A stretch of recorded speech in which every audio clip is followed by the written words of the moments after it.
Hi, welcome. My name is Susie Evans, and I'm the Director of Human Resources for Blomquist Tail Solutions. Today, I'd like to share with you a webinar called Solutions for Unprecedented Times.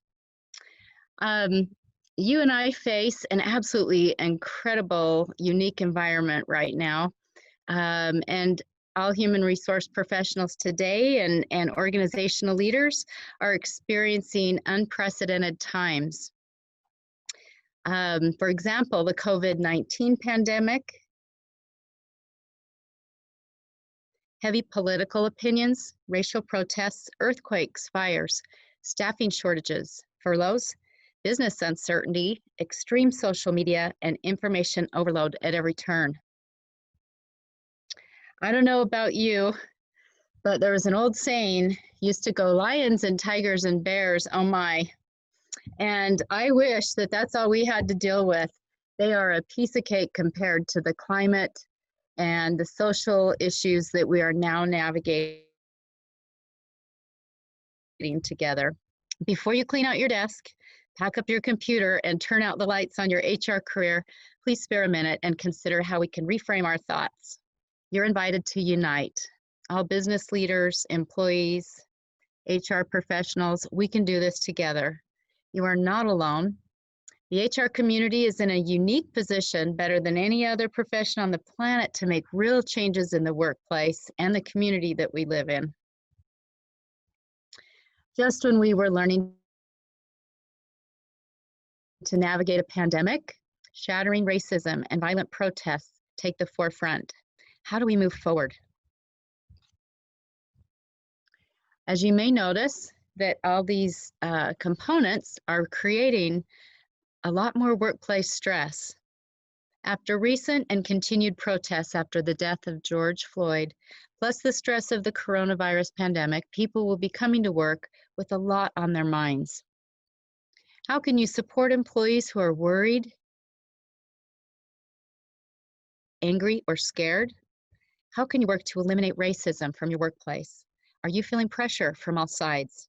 Well, Blomquist Tail has gathered resources and solutions to help HR professionals and leaders support employees and your business. Let's start with a few identification pieces. As you hear in your workplace or on your teams, in your organizations, and you recognize these very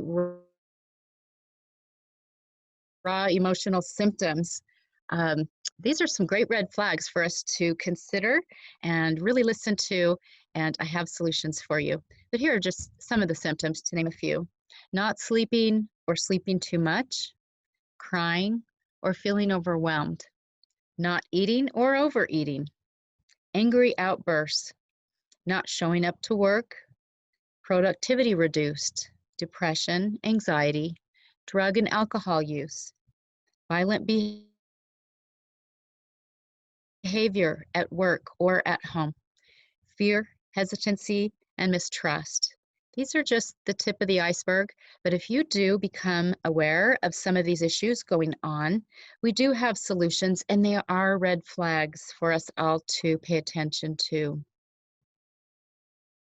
One piece we need to recognize is to acknowledge that our biology is in overdrive. You and I can't control what is happening, but we can control how we respond to it. We need to get to a place of acceptance. This doesn't mean that we necessarily agree, but we must accept reality as it's happening. Company leaders and managers need to offer support, tell employees you have their back. Right now, employees are scared that they might get sick, their family might get sick. They're worried about opinions, fairness, protests, company stability, and their jobs. Your role as a leader is to help support them and reassure them that everything is going to be okay. Share with them how the company is preparing to keep everything safe. In some cases, it may not be okay, and in that case, it's a great opportunity to build that trust and be very honest. listen and empathize with our staff. Another possibility is to share something that you're grateful for. Focus on the positive. It keeps us away from all the negative reports that add to fear. For example, a manager can start a conference or a meeting with every person saying, "Tell us one thing you're grateful for." Offer an example such as, "I am grateful that my family is healthy," or "I am grateful for friends who are supporting me now." The best way to manifest the idea of gratitude is to acknowledge the people around you. Act compassionately towards others. Ask about how each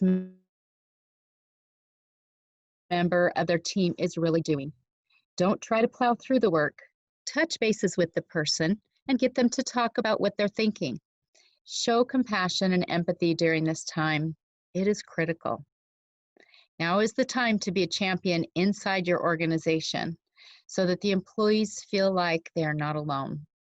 The company does care about them, and this may sound really soft, but really it's a critical, positive, strategic start.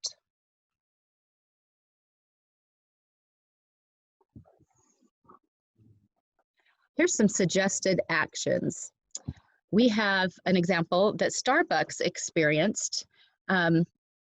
They experienced racial bias at a point recently, and they responded immediately to this PR crisis.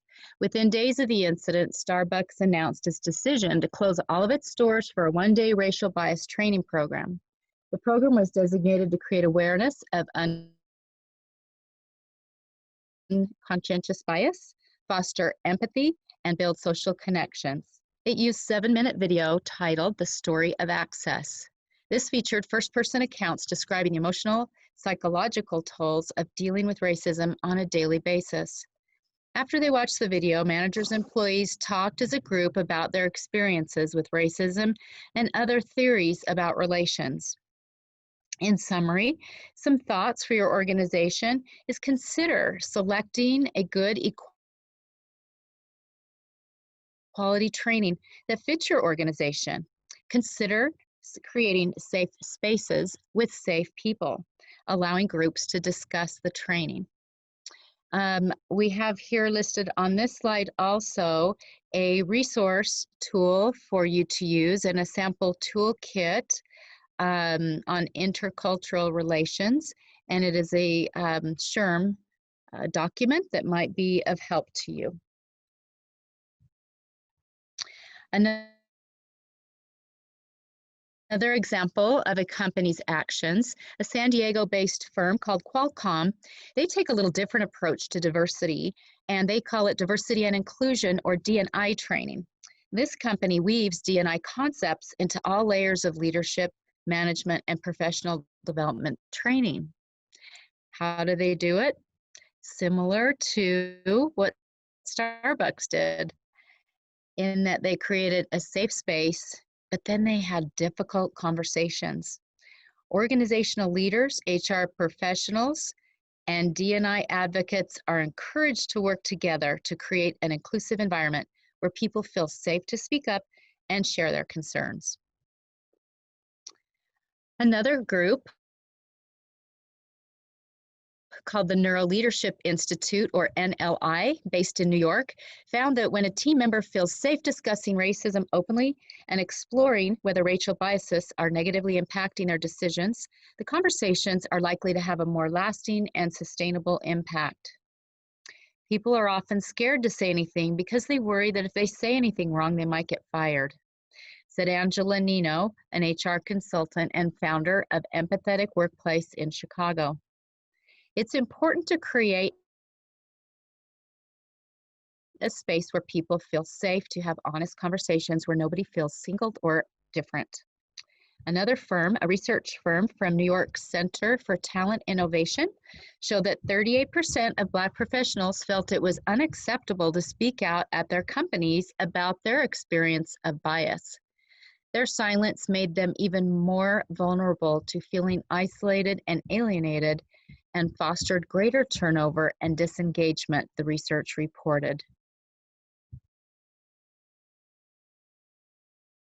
Leaders who responded to racist incidents were viewed more positively by Black, white, Hispanic, and Asian professionals, and ensuring discussions between team leaders, team members led to a stronger bond and greater understanding, according to the research. This information was all derived from a SHRM Spring newsletter, which I found very interesting.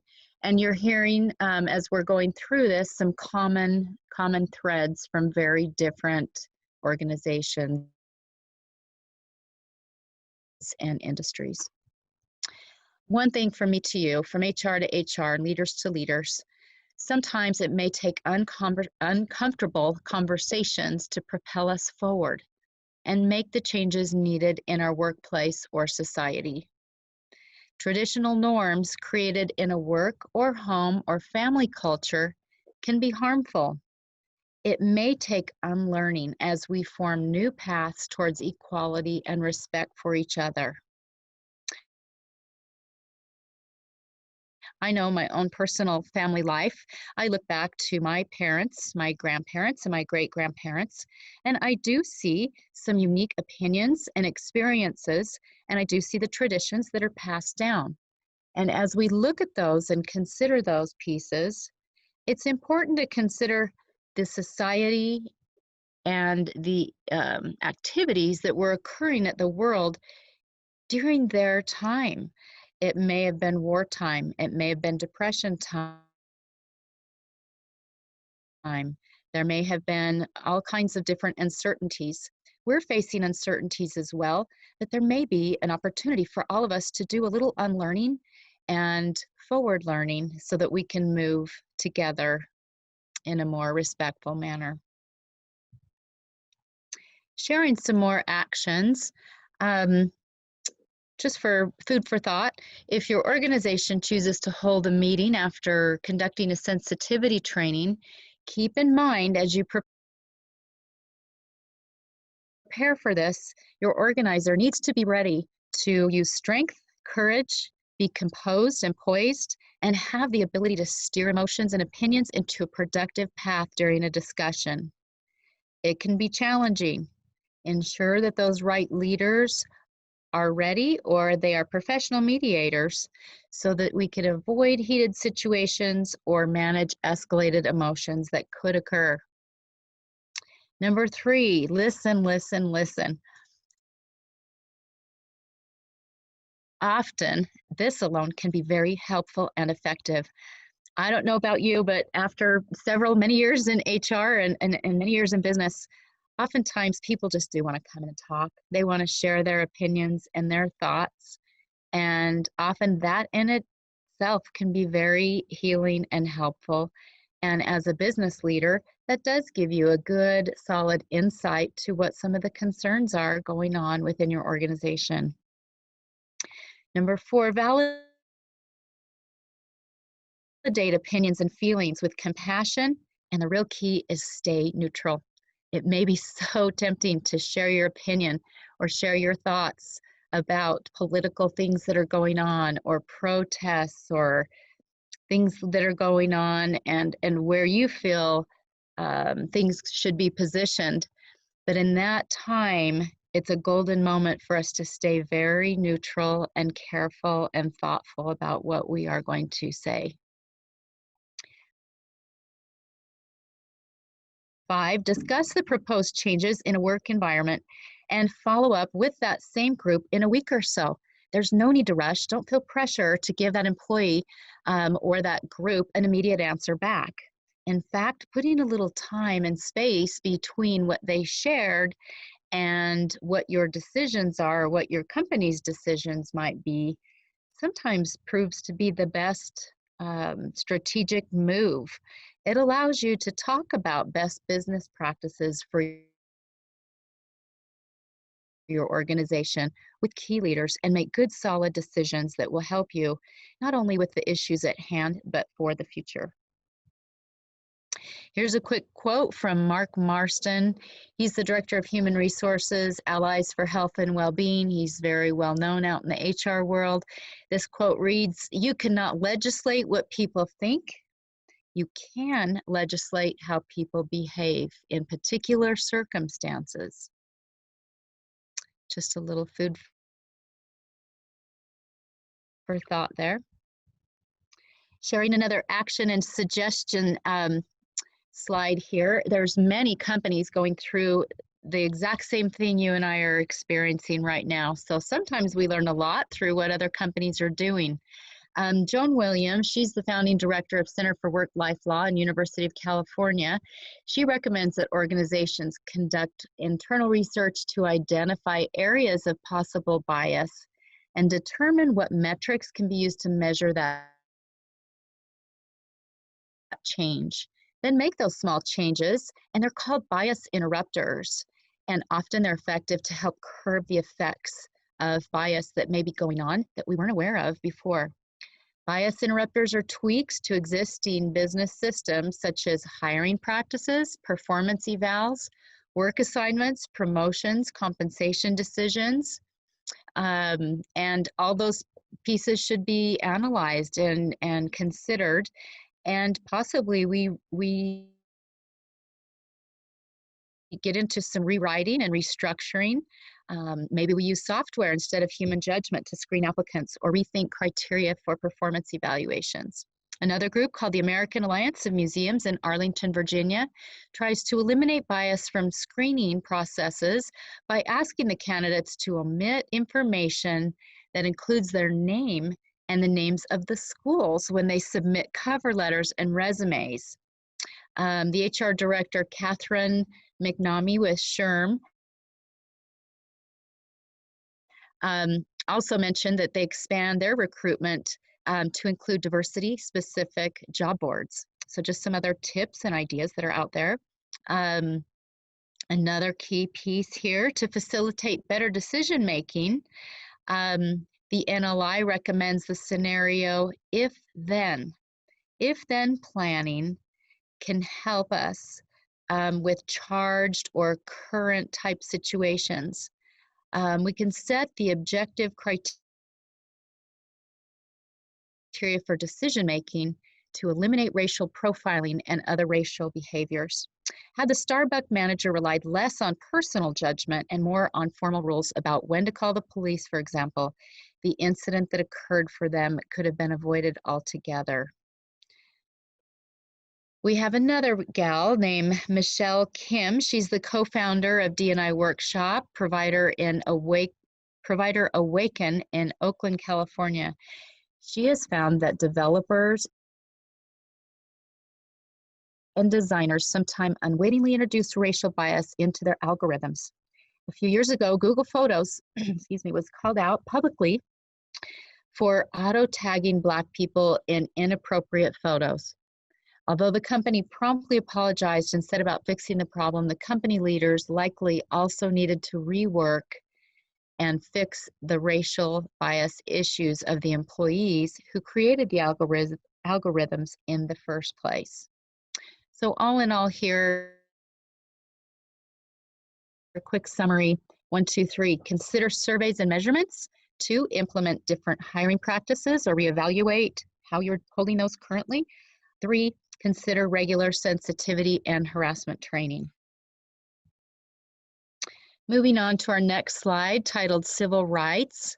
Know the law.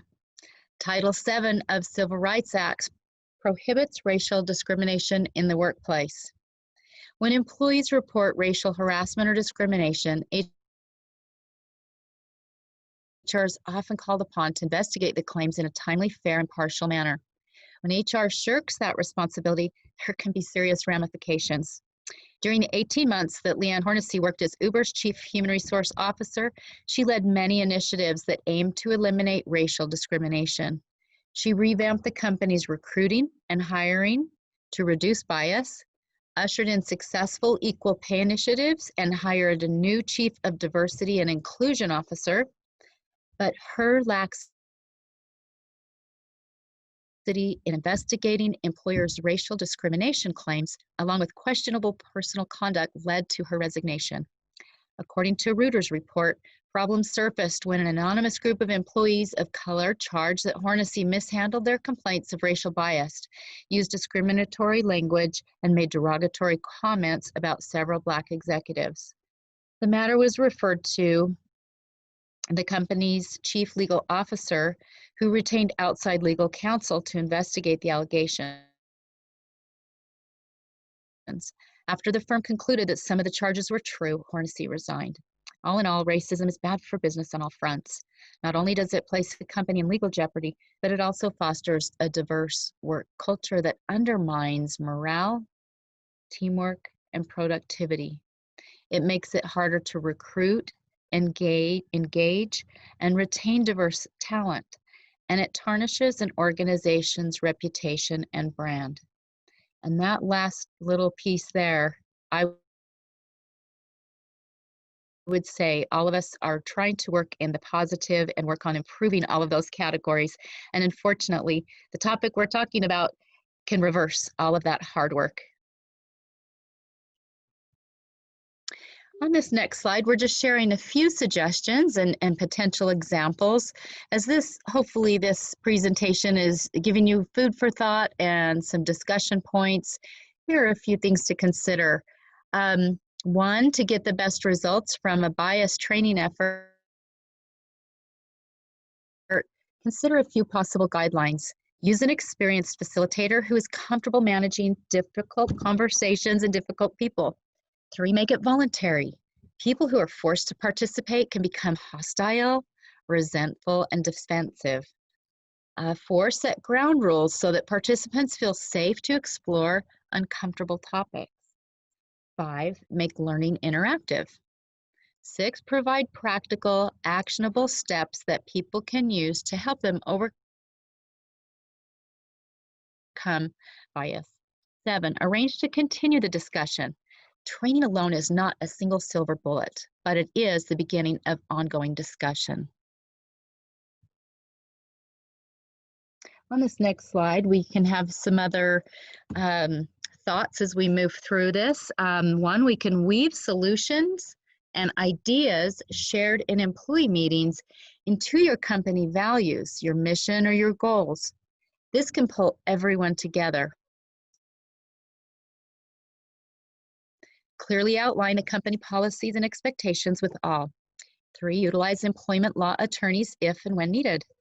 Many of us might work in a single resource office, and we are single HR generalists. Some companies may be fortunate enough to have layers of HR staff that are professional specializers in certain categories of HR. Even other larger businesses also have access to attorneys on staff. This is a time where I would strongly suggest we unite together on that forefront. Carefully consider your industry and what challenge it brings. Work closely with your company leaders. Develop a strategy that makes sense for your organization. Consider the level of COVID activity in your city. As we move through this COVID event, we are just hearing and seeing things different at different phases across the nation. 8, consider the level of protesting in your city. Again, that's the same. We are seeing different levels in different parts of our country. 9, consider the level of racial bias that may or may not be in your current work culture. 10, sit back and view the whole situation from a safety first, safety for all perspective. That is very key. And I hope that all of us can truly do that as things are escalating in very unusual manners now. 11, navigate your unique environment using the tools provided in this presentation. And I hope we're giving you some helpful things today so you don't have to reinvent the wheel. Next slide. Action suggestions. Preparing for any type of workplace violence is key. Larger companies with robust security departments have the advantages and resources and trained personnel who manage the security effort. But for smaller companies with little or no security measures in place, the responsibility often falls on general counsel or HR. SHRM does offer a nice kit and good suggestions titled How to Prepare Your Workplace for Violent Incidents. The second segment on this screen I found very interesting. As the FBI's Critical Incident Response Group points out, there is no one-size-fits-all plan that employers can simply download and implement. Every employer will need a plan that is tailored to its particular circumstances and that considers company culture, physical layout, resources, management styles, and other factors. We all have different industries, we all have different issues, and I wish we had something very easy, but this is very important to consider the uniqueness of our organizations. Hot topics out there. I'm sure you may have heard some of these. We're all working in this new social climate.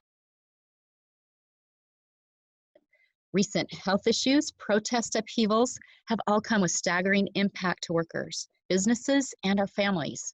Some of the recent headlines read, Target stores will temporarily close in several states as protest continues. Amazon and Apple scale back business in cities hit hard by protesters.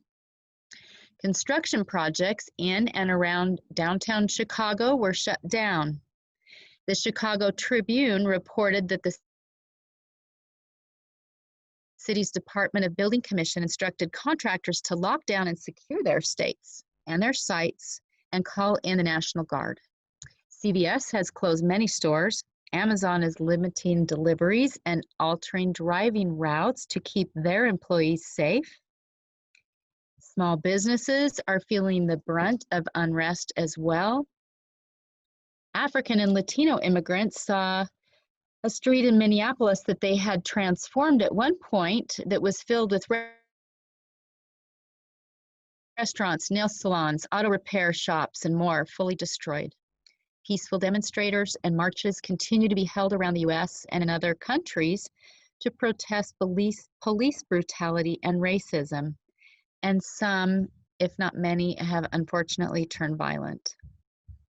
The SHRM group has also made note of many of these topics, and they continue to move forward as we are hearing them daily on global news.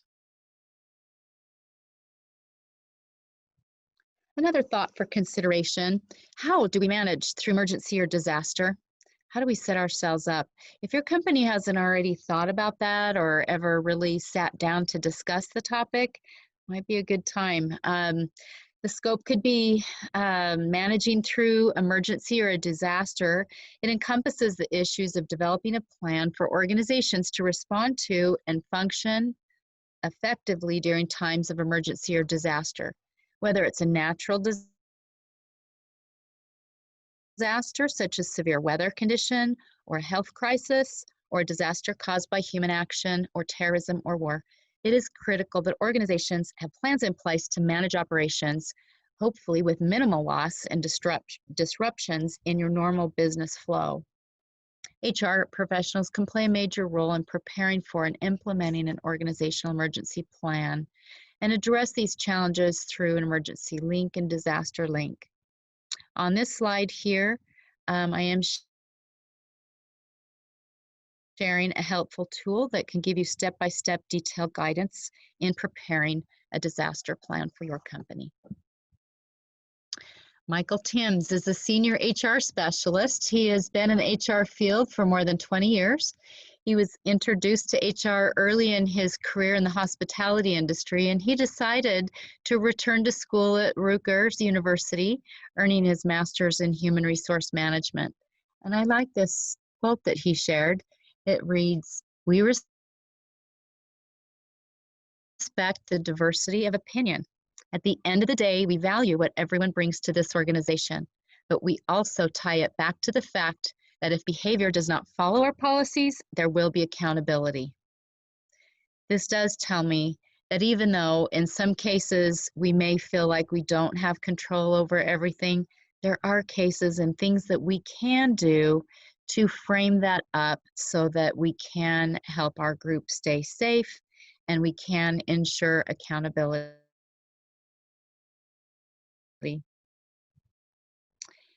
If you're listening to this webinar, you may not see this slide, but if you can see this, it was one of my favorite. It looks like a concrete American flag, and it has like an earthquake mark that goes through the middle of it, and it just fully grasps the sight of the political divide that we're hearing and seeing and living with daily right now. And unfortunately, I feel like we're seeing politics in the workplace more than ever. And then frankly, it's pretty uncomfortable and unnerving, and it is really impacting the workplace. One example, Facebook employees staged a rare protest against Zuckerberg's response to Trump. Facebook employees staged a protest against the company for leaving up a post from President Trump on social media, and they felt that it could bring on more violence. In the message, which was also posted by the White House account, Trump said, "When the looting starts and the shooting starts," end quote. The president made the remarks in response to news about protests that have erupted following Floyd's death. Facebook determined that the president's remarks didn't violate its rules against potentially causing, quote unquote, imminent risk of specific harms or dangers, end quote. But hundreds of Facebook employees disagreed and staged a virtual walkout by taking the day off and requesting time off to support protesters. Some employees have threatened to resign, and this was reported by CNET. All in all, I can summarize this by saying while we may hope politics do not enter our workplace, unfortunately, they do. It's pretty hard to prevent. But by being prepared and aware of current issues, we can work to protect our workplace culture. Activism is on the rise. This next screen provides a nice graph of how our U.S. workers are flexing their collective muscle. It's very interesting. Most U.S. employees surveyed of all generations think they are right to speak up about their employers, whether they are in support of them, in this case 84%, or are against them. In this graph, we see 75%. Millennials are the only generation that think employees are just as right to speak out against their employers as they are to support them. So very interesting. If you have a moment to enlarge this graph or take a look at it, it is very interesting to see the comparison. And now that all of us are working with 4 or 5 generations in our workplace, I think it's really important as professionals and leaders to be aware of the mindset and actions that may be taking place in our organizations. I'm going to share a few ways that employers can respond to activism. 1, embrace activism as a positive force to propel your reputation and your business. Henry Albright, CEO of Limeade, credited bottom-up employee-led activism from its employee resource group by helping to make the company's hiring and recruiting processes more diverse and inclusive. He said it turned into a rich and positive leadership and board discussion about the value of inclusive culture and diverse workforce. Hiding away in your corner office and just hitting our numbers and stats without paying attention to employees' concerns, he added, is a short-term strategy. 2, be clear about your corporate purpose and culture. 3, learn what is on your employees' minds. This is super important. Finding out what's important to your employees, whether through casual conversation or a more formal survey, is a good way of engaging them in the process.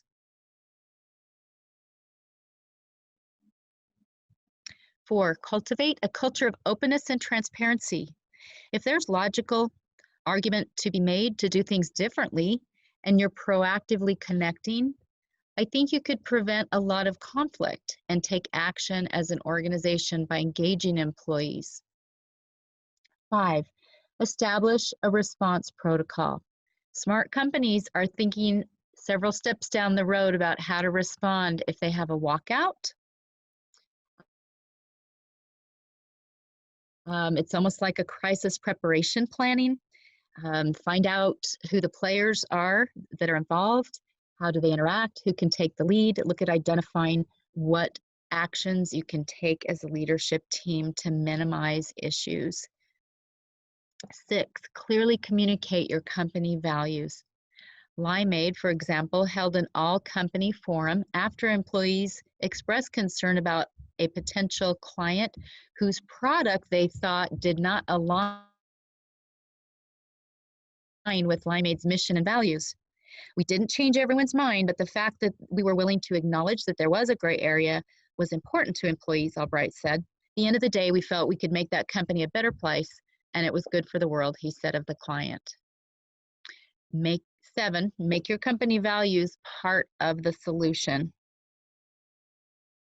Limeade did create an employee giving foundation. That is an interesting piece that enabled them to turn things around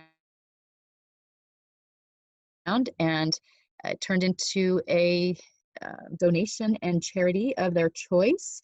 And then Limeade matched the amount. So employees could donate, Limeade matched.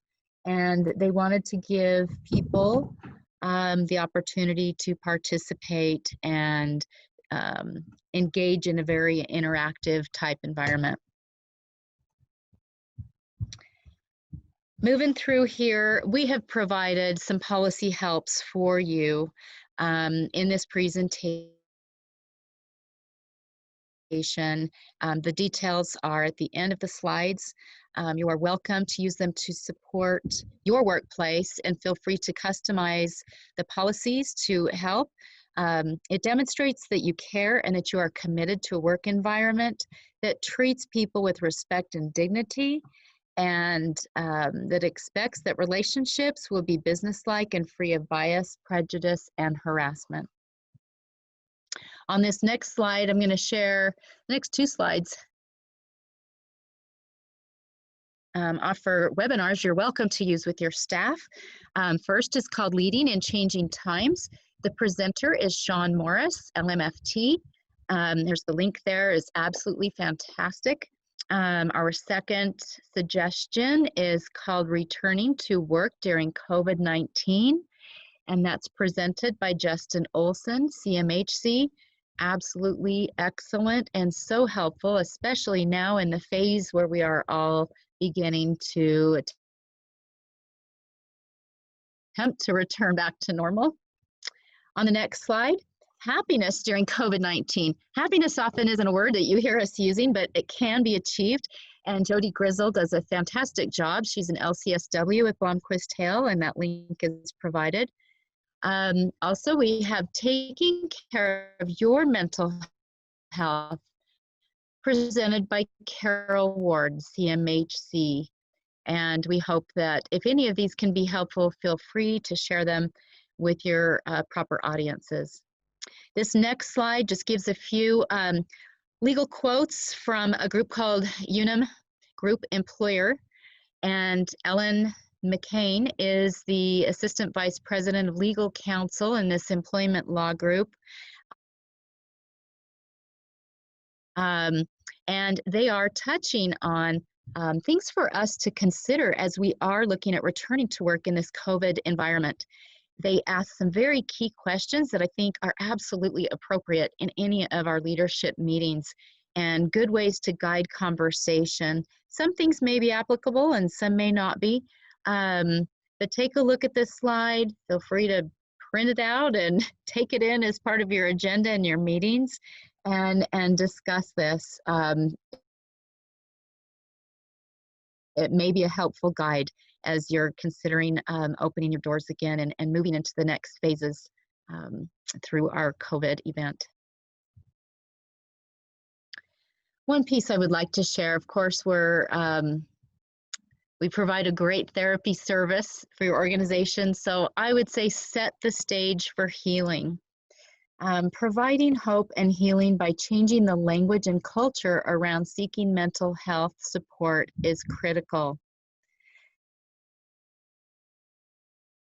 Encourage others by sharing Blomquist Hill material in your workplace. Talk it up.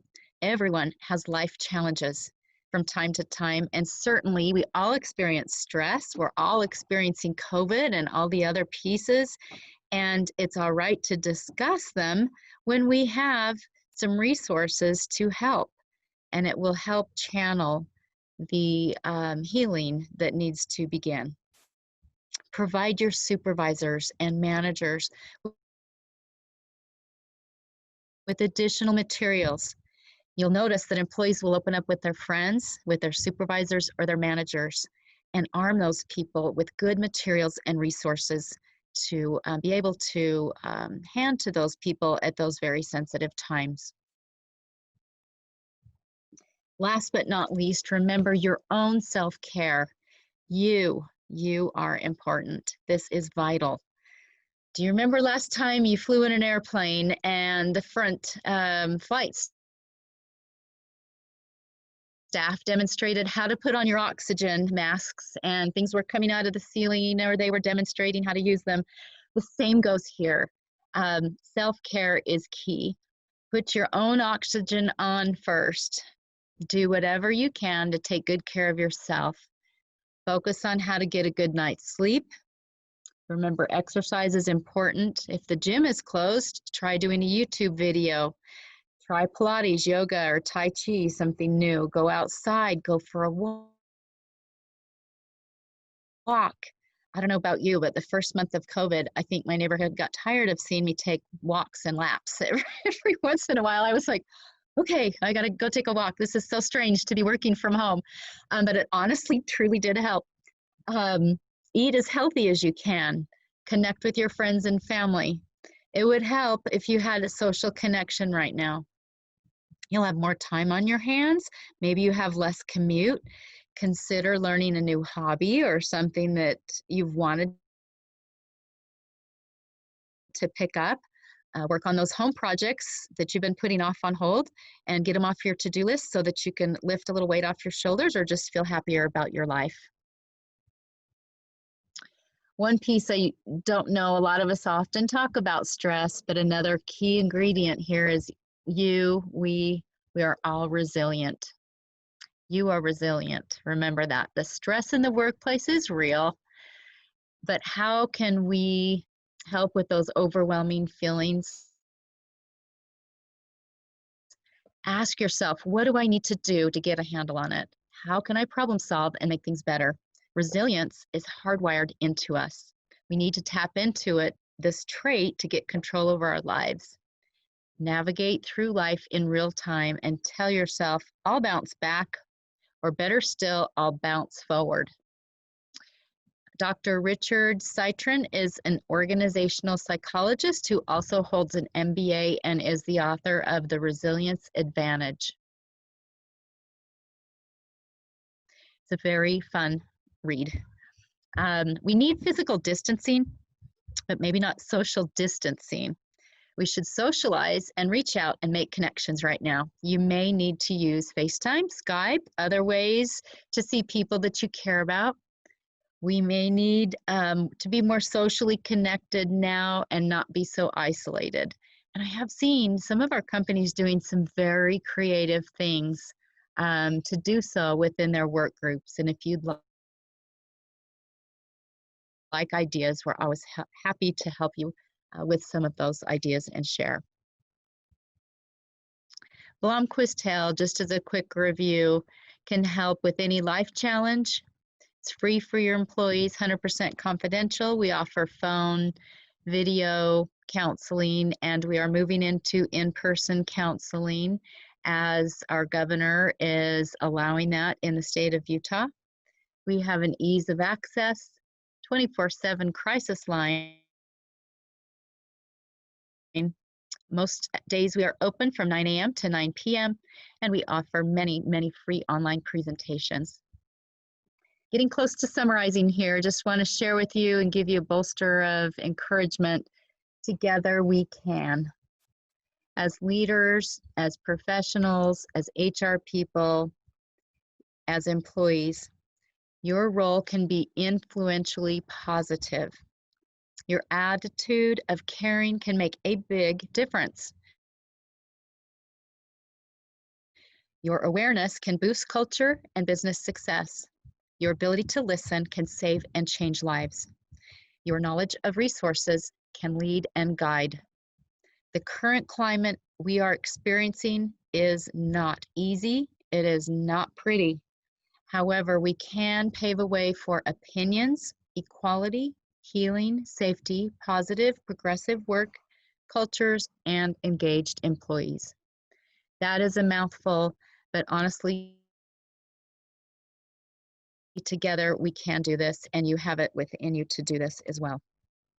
These last slides that I'm sharing are in very small font, but just as a quick recap, they're available for you to view and use and adapt as a leg up if you are in need of a non-discrimination anti-harassment policy or to consider a complaint procedure for your organization. So feel free to review this. The next screen does demonstrate culture competence. There's a group called the Global Leadership and Organizational Behavior Effectiveness Program. That is a mouthful. It's called GLOBE. They were initiated in the early 1990s, and it's a study on how culture is related to societal, organizational, and leader effectiveness. This article here again is very small, but maybe worth the read. And it's very, very helpful in putting together a game plan for your organization. And it does include 2 screens here. The next screen does provide some more thought for you on intercultural competence. It's a developmental continuum for intercultural sensitivity and competence. Very good stuff to read. Very good thoughts, and again, starting points if your business has not had the opportunity or ever put anything together on the topic. And again, this takes 2 slides. So all in all, I just want to thank you. I respect the positions that you're in. I am grateful for the opportunity that we have to interface and partner with your companies and with you. I didn't share much about me, but this wasn't about me. I did enjoy 27 years with Marriott International in business and in HR. Absolutely fantastic opportunity in my life, and I have absolutely enjoyed the last 10 years with Blomquist Tail Solutions. I became quite a fan of how therapy and talking through life issues interfaces together and benefits businesses and companies and ROI. It definitely has a place in business and can be beneficial. Please feel free to reach out anytime. I provide my cell number. The best way is probably to text me or to email. And for more materials, please feel free to reach out to Heather Boggs, and her email is provided there for you as well. Thanks again, and take care.